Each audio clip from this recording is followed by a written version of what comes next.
Morning my all students, कैसे हो आप सब लोग। आई होप कि आप सब लोग अच्छे होंगे। काफ़ी लंबे समय के बाद बीच में हमारे 4-5 दिन या एक वीक से भी ज़्यादा जो गैप रहा, उसके लिए मैं आप सब लोगों से माफ़ी चाहता हूँ।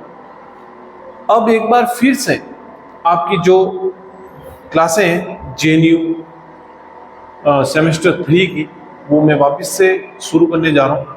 ठीक है, यहाँ से अपन वापस उसी ढंग से जैसे अपन आगे हमारे जो रेगुलर जो क्लास से लेकर मैं आ रहा था एक एक करके, वैसे ही यहाँ से आज से वापस आपकी सारी क्लासें क्या हैं, जो भी आपके हमारे और भी जो टीचर हैं जो अदर सब्जेक्ट्स लेकर आते हैं, वो सब लोग आज से वापस रेगुलर वे में आपके सामने रोज उपस्थित होंगे। और मेरी भी जो लिटरेचर की क्लास है वो आज से रेगुलर जो भी हमारी बाकी के हमारे जो चैप्टर बचे हैं, मैंने ऑलरेडी 5 चैप्टर कर रखे हैं और हमारी प्लेलिस्ट के अंदर वो पांचों चैप्टर सिलेबस प्लस पांचों चैप्टर अपनी जो प्रोज वाली जो बुक है उसके पांचों चैप्टर एक सीरियल वाइज में मैंने वहां पर आपके रख चुका हूं वहां पर, और वहां पर अवेलेबल है। आप एक एक करके वहां से सारी क्लासें देख सकते हो। आज हमारा जो चैप्टर है वो चैप्टर नंबर 6 है। कौन सा चैप्टर है? Chapter number 6। चैप्टर नंबर 6 है। यूनिट नंबर कौन सी है? 3rd। यूनिट नंबर कौन सी है? 3rd है। ठीक है, और सिलेबस जो चल रहा है वो हमारा सेमेस्टर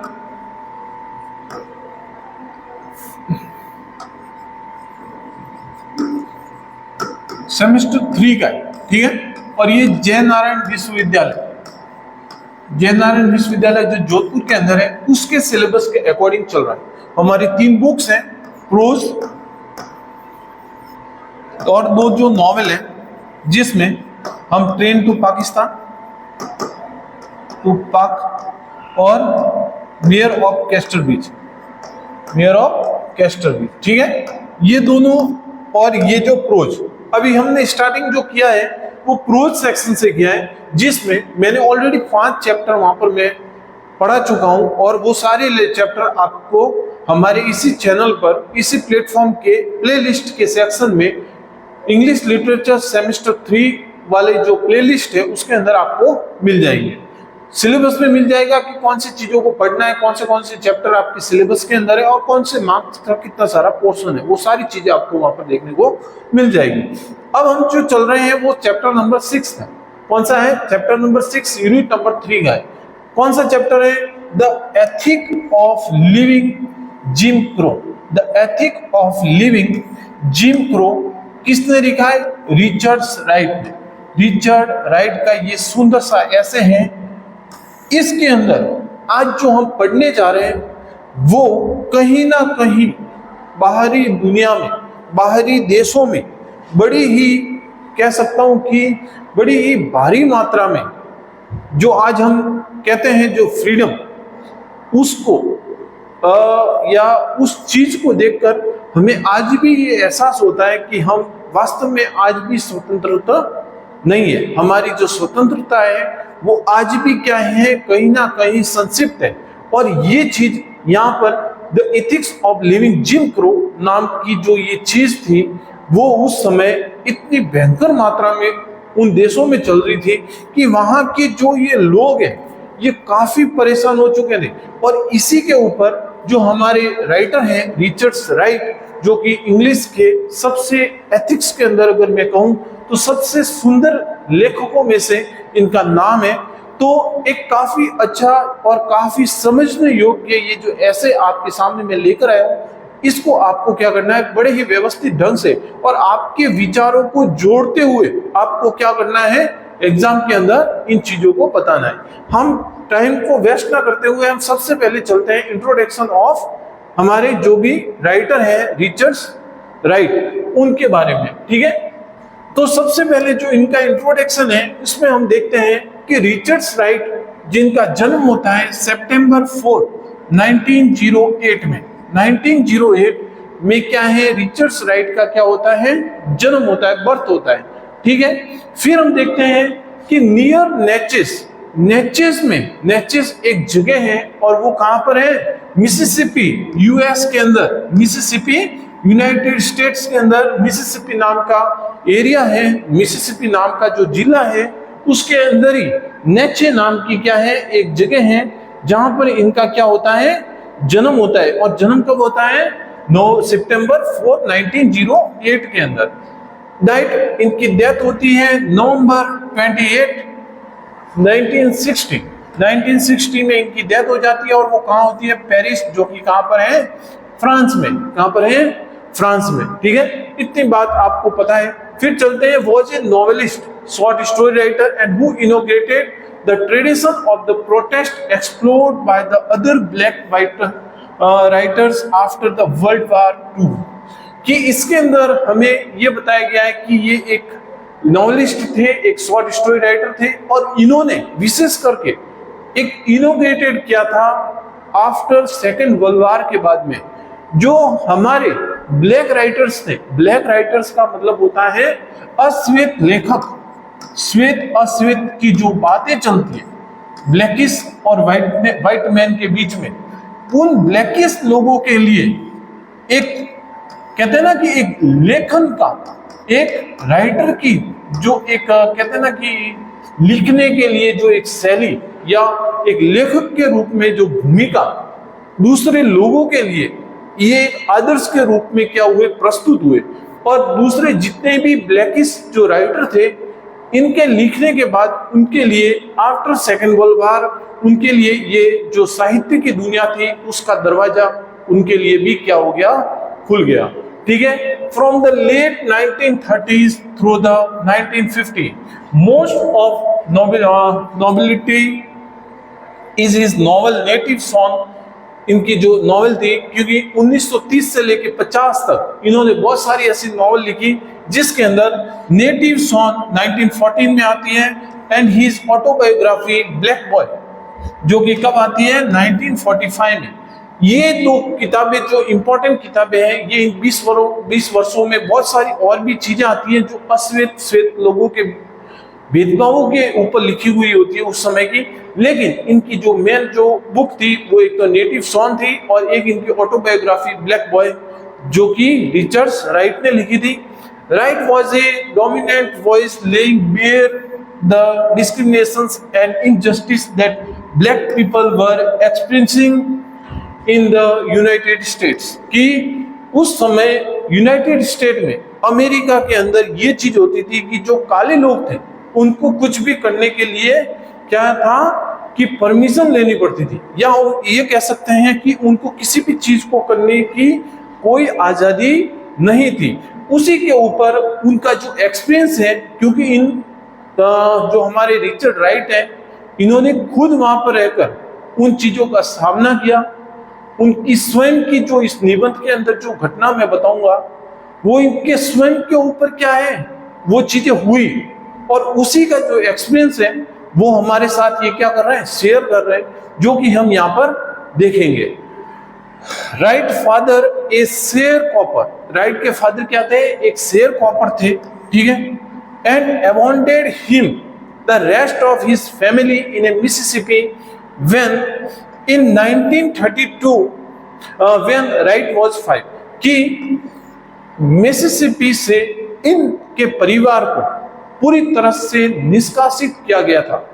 जो गांव था नेचे, वहां से श्वेत लोगों ने क्या किया, इन अश्वेत लोगों को वहां से निकाल दिया गया। क्या किया, निकाला। और बेचारों को ये कहकर निकाला कि तुम्हारी इस यूएस के अंदर इस व्हाइटिश लोगों के बीच में तुम्हारी कोई भी जगह नहीं है। तो उस समय जब ये कितने वर्ष के थे, मात्र 5 वर्ष के, तब इनको क्या किया था, वहां से निकाल दिया गया था। ठीक है, and his mother become a paralysed several year later. और उसके कुछ सालों के बाद इनकी मां को क्या हो जाता है, लकवा हो जाता है। क्या होता है, लकवा हो जाता है। In 1932, Wright become a member of a communist party. Wright एक कम्युनिस्ट पार्टी के क्या बन जाते हैं, मेंबर बन जाते हैं। And in 1937 he went to New York city. 1937 को ये कहाँ चले जाते हैं, न्यूयॉर्क सिटी के अंदर चले जाते हैं। ठीक है, where he become a Harlem editor of a communist daily worker. और वहां पर जाके ये एक एडिटर का काम करते हैं कहां पर, कम्युनिस्ट डेली वर्कर नाम की जो पुस्तिका आती है उसके अंदर। ही लेफ्ट द पार्टी इन 1944 में यह पार्टी को अलविदा कह देते हैं, और वो पार्टी कौन सी थी, communist party. Because of A political and A personal difference, वो अपने निजी जीवन और पॉलिटिकल राजनीतिक जीवन को अलग अलग रखना चाहते थे, इसी कारण से वो क्या करते हैं, पार्टी से इस्तीफा दे देते हैं। ठीक है। He first came to wide attention with a volume of a novels, वो सबसे पहले किसके संपर्क में आते हैं, नॉवेल्स के, क्योंकि उनकी काफी सारी क्या आती है, उपन्यास आती हैं। ठीक है। अंकल टॉम चिल्ड्रन, जिसका नाम था Uncle Tom's children, his novel native son through considered shocking and a violent become a best seller, जो कि ये इनके काफी बिकने वाली पुस्तक थी, लोगों को काफी भारी मात्रा में ये चीजें पसंद आई थी। The fictionalised autobiography Black Boy wide vividly describe his often harsh childhood and youth, और जो इनकी जो ब्लैक बॉय जो इनकी ऑटोबायोग्राफी थी, जिसमें इन्होंने बताया कि किस तरह से वो जब बचपन में थे और कैसे वो जब जवान हुए तो उनके बीच में इनको किन किन चीजों का सामना करना पड़ा, जब भी वो स्कूल में थे, जब भी कॉलेज में गए, जब भी अदर जगह पर गए, तो उनको किन चीजों की तकलीफों को झेलना पड़ा, वो सब इस ऑटोबायोग्राफी के अंदर लिखा हुआ है। तो उस समय भी ये भी काफी, एक कहते हैं कि उन ब्लैकिस्ट लोगों की एक आवाज के रूप में ये क्या होती है, उभर कर आती है। ठीक है। आफ्टर वर्ल्ड वार सेकेंड के बाद ही सेटल इन पेरिस, और वो कहाँ सेटल हो जाते हैं, पेरिस के अंदर। He is remembered one of the first African American writer. African American writer है जो कि क्या करते हैं, प्रोटेस्ट करते हैं वाइट ट्रीटमेंट ऑफ ब्लैक्स, कि जो काले लोगों के खिलाफ एक जो ट्रीटमेंट था, कहते हैं कि काले लोगों की एक आवाज के रूप में उभरने वाले ये पहले व्यक्ति थे, फर्स्ट अमेरिकन अफ्रीकन राइटर, जो कि कौन थे, रिचर्ड राइट थे। कौन थे, रिचर्ड राइट।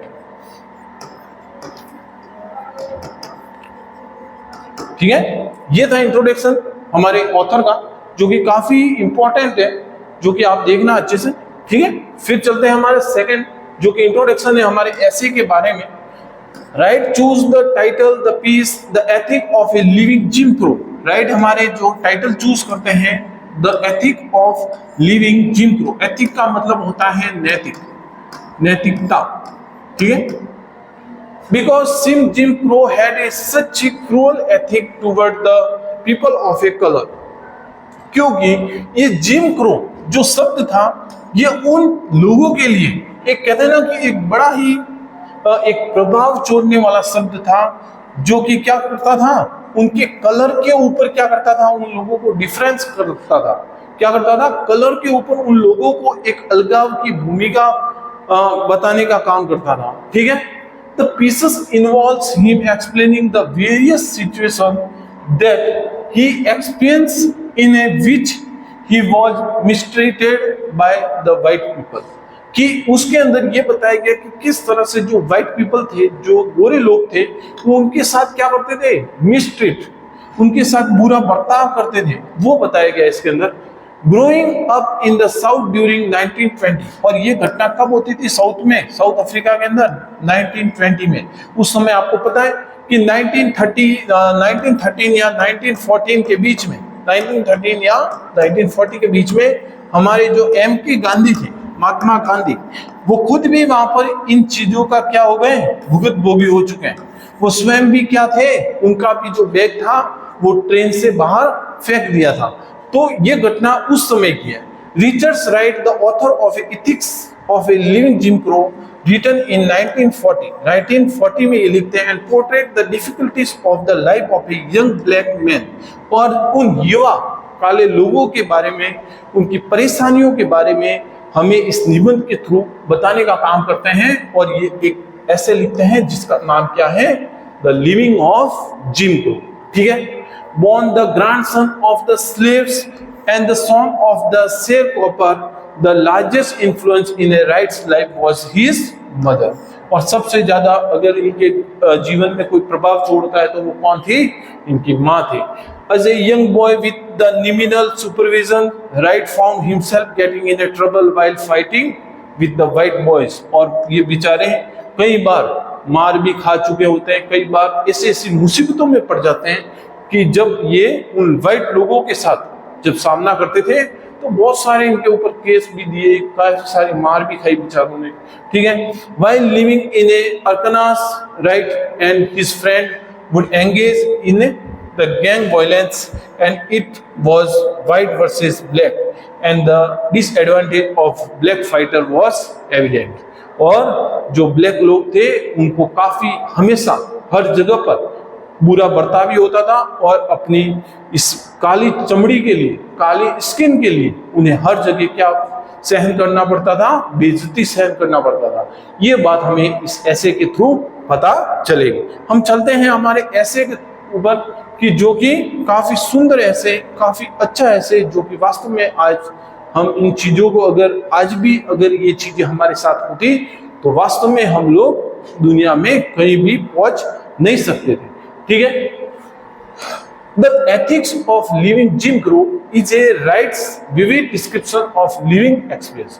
ये जो ऐसे हैं ये हमारे राइट का अपने जीवन का एक्सपीरियंस है, अपने जीवन का अनुभव है, ठीक है।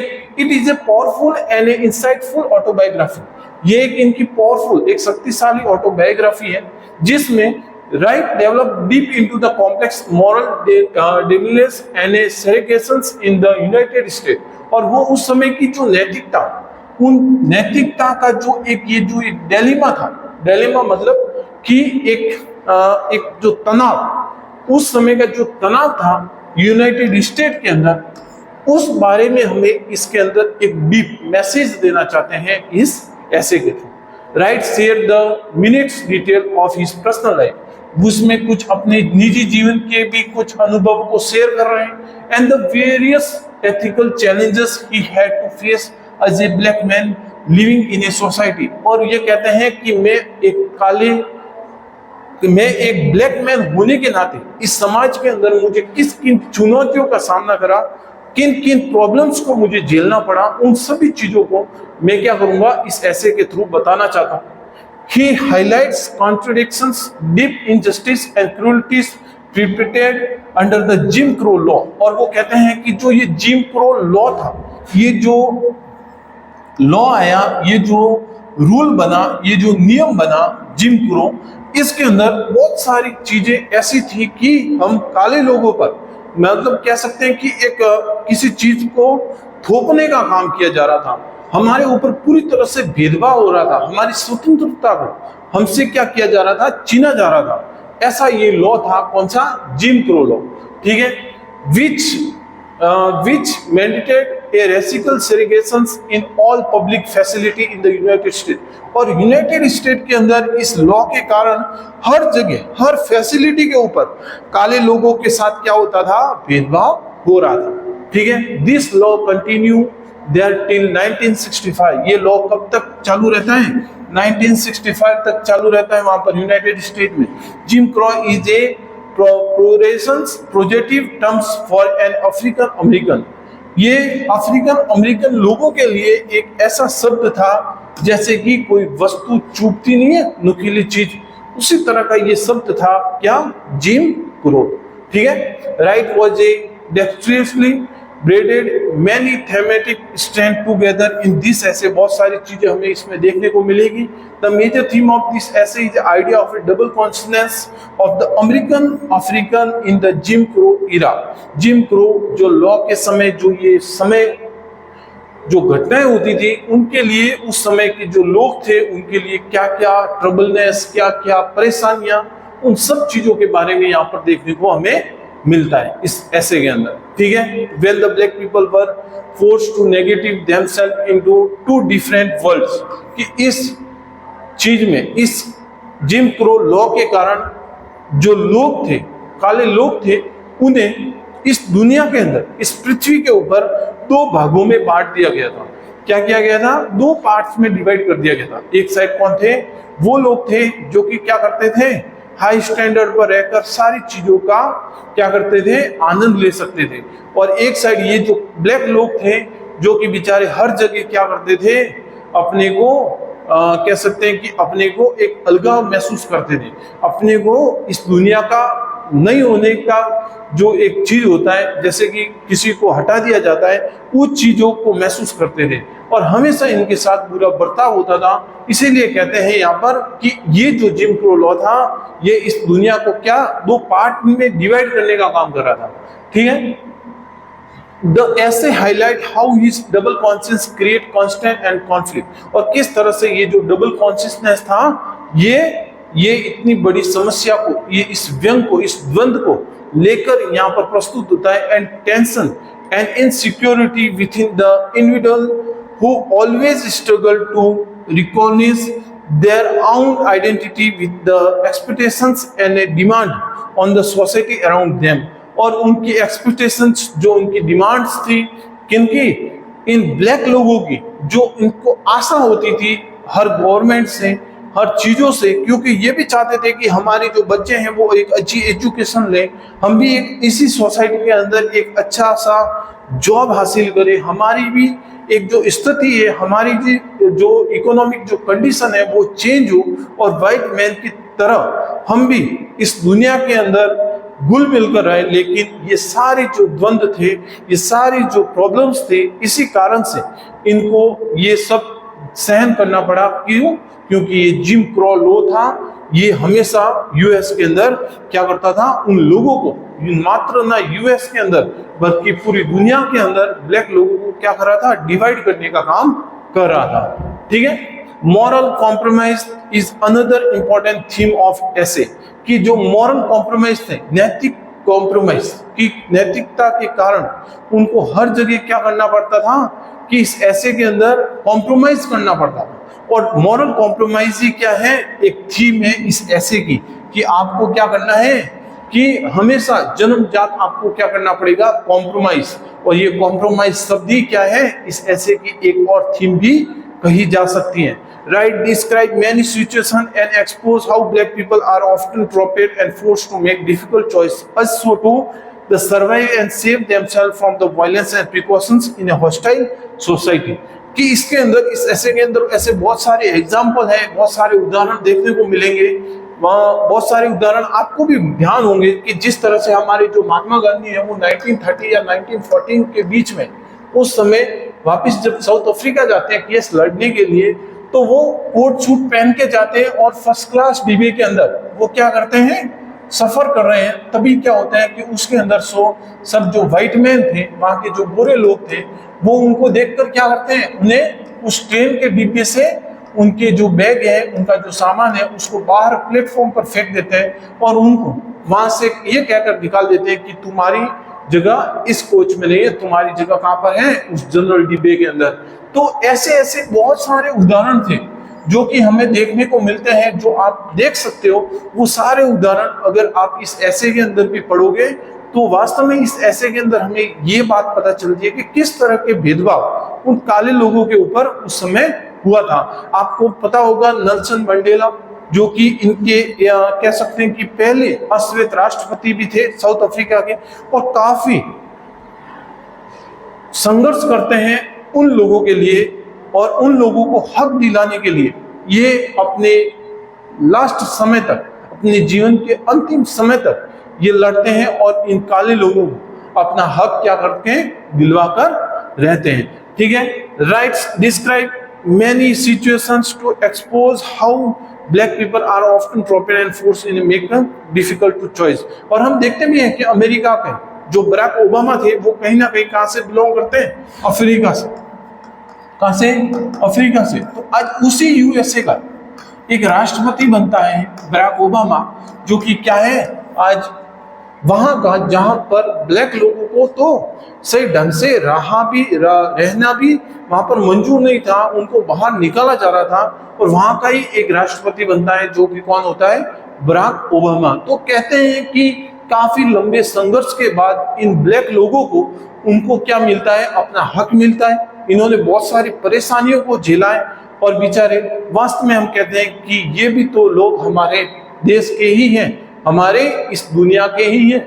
इनकी क्या गलती, इनकी स्किन काली है लेकिन इनका मन भी तो हमारे जैसा ही है, इनको भी तो वो सारी हक मिलने चाहिए जो कि हम लोगों को भी मिलते हैं। ठीक है, the first part of the essay depict Wright childhood experience. इस ऐसे का जो पहला पार्ट है जिसके अंदर चाइल्डहुड एक्सपीरियंस बता रहे हैं, हमारे जो लेखक हैं रिचर्ड राइट, वो अपने बचपन का समय बता रहे हैं कि बचपन में कैसे उन्हें स्कूलों के टाइम जो वाइट लोगों के जो बच्चे आते थे वो कैसे इन लोगों को अलग से बेंच में बिठाना या नीचे बिठाना, जो टीचर था उनका बर्ताव उनके साथ सही नहीं होता था, उनके ऊपर सही से ध्यान नहीं देते थे शिक्षा के समय, इनको कहीं पर खेलने की अनुमति नहीं थी, इनको कहीं पर पानी पीने की अनुमति नहीं थी। तो ऐसे बहुत सारे एग्जाम्पल थे जो ये अपने चाइल्डहुड के समय के यहाँ पर बताते हैं। ठीक है, For all this he gets scolding and several beating from this, और इन्हें बहुत सारी हर बार इनको क्या करनी पड़ती है, मार खानी पड़ती है, हर जगह इनको क्या होता है बेचारों को ये वायलेंट, ये जो लोगों का जो ये बर्ताव है उनका सहन करना पड़ता है। और वास्तव में ये कह सकते हैं कि एक बहुत बड़ी परेशानी थी उस समय की। Mother as she blames him for the incident, और उनकी माँ हमेशा क्या करती थी, जब भी ये अपने घर पर आकर ये सारी कहानियां सुनाते थे तो हमेशा उनकी माँ इनको ही ब्लेम करती थी कि तूने ही कुछ गलत किया होगा, इसी वजह से तेरे साथ ऐसा हो रहा है। It's end with the experience of a racial discriminations, injustice and cruelty at the optical company in a Jackson, where he white co-workers increase bully and threaten him। कि इसके आखिरी में हमें यह पता चलता है कि एक जैक्सन नाम का जो व्यक्ति था जिसे क्या करना पड़ता है कि जो कंपनी के अंदर जो वर्कर होते हैं और भी जो मजदूर होते हैं, वाइट मजदूर जो कि गोरे लोग थे, उन्होंने इस जैक्सन नाम के इस अश्वेत वर्कर को क्या किया था, किसी केस में फंसाकर वहां से निकलवा दिया गया था और उनके साथ बहुत ही घटिया, बहुत ही कहते हैं कि एक ऐसी उसका शोषण करके उसको वहां से उस कंपनी से निकालने का काम किया था, जो कि एक एग्जाम्पल के रूप में हमें इस ऐसे के अंदर भी देखने को मिलता है। और इनको पनिशमेंट भी दी थी और इनका जो करियर था वो पूरी तरह से बर्बाद कर दिया था, क्योंकि ये एक व्यक्ति इतना टैलेंटेड होते हुए भी इसको बेचारे को सिर्फ इसलिए वहां से कंपनी से निकाला गया क्योंकि ये क्या था, एक ब्लैक मैन था। क्या था, एक ब्लैक मैन। इस कारण से इन्हें भी क्या होना पड़ा था, इसमें सामना करना पड़ा था, इसी जिम क्रो लॉ के कारण, जिम क्रो लॉ के कारण। ठीक है, इतनी सारी परेशानियां। आज हम छोटी सी चीज में अगर हमें कोई मना करते हैं तो हम क्या होते हैं, उसको कुछ का कुछ कह देते हैं, लेकिन वास्तव में पहले के लोग देखो कि कितना उन लोगों को सहना पड़ा था। ठीक है, तो ये चीजें वास्तव में हम देखते हैं कि आज की 21वीं सदी की जो दुनिया है, टेक्निकल का युग है, सब लोगों को हर चीज करने की जो आजादी है, और वास्तव में उस समय के लोगों बेचारों को कितना सहन करना पड़ा। हमारे यहाँ पर भी देश जब आजाद होना था तो इन्हीं वाइट लोगों ने हमारे ऊपर कितने सारे नियम, हमारे ऊपर कितने सारे टैक्सेस लगाकर हम लोगों को क्या था, हम लोगों को उठने ही नहीं दिया, हम लोगों को दबाते गए और इतना बड़ा बोझ कर दिया था हमारे ऊपर कि हम लोग अपनी स्वयं की जो फ्रीडम थी उसको भी हमने क्या किया था, लॉस्ट कर दिया था। ठीक है, the second part of describes his witness A Negro woman. Second part के अंदर हमें दिखता है कि एक जो निग्रो वुमन थी उसको वहां पर बीटन, बहुत सारे जो स्टोर कीपर है वो उसको मारते हैं। और क्यों मारते हैं, क्योंकि वो एक दुकान के ऊपर क्या लेने जाती है, सामान लेने जाती है, और जब उसको बिल देना होता है तो उसको गलत वे में उसको देखकर उसके साथ क्या किया जाता है, शोषण किया जाता है और उसको मारा जाता है, और उसे ये बताया जाता है कि तुमने क्या किया है, यहाँ से चोरी की, और ऐसे करके इसके ऊपर झूठा आरोप भी लगाया जाता है। And the rest of the essay describe his experience as a black man. और बाकी के पूरे ऐसे के अंदर हमारे जो रिचर्ड राइट है वो एक ब्लैक मैन की जो कहते हैं ना कि एक जो मनोदशा उसको, और एडोलेंस एंड ऑथलहुड की उसके बाद की जो जैसे जैसे समय गुजरता गया और जो नेचर हुए और उसके बाद किस तरह से उन्होंने आंदोलन में सहयोग मिला, उन सारी चीजों को हमें इस ऐसे के थ्रू बताते हैं। ये ऐसे एक नैतिकता के आधार पर है कि किस तरह से नैतिकता के अंदर हमें उन चीजों को सोचना चाहिए जो हम एक दूसरे के बीच में ये सारी चीजें करते हैं, उनके बीच में हमें क्या है, इन चीजों को ध्यान रखना चाहिए, है ना।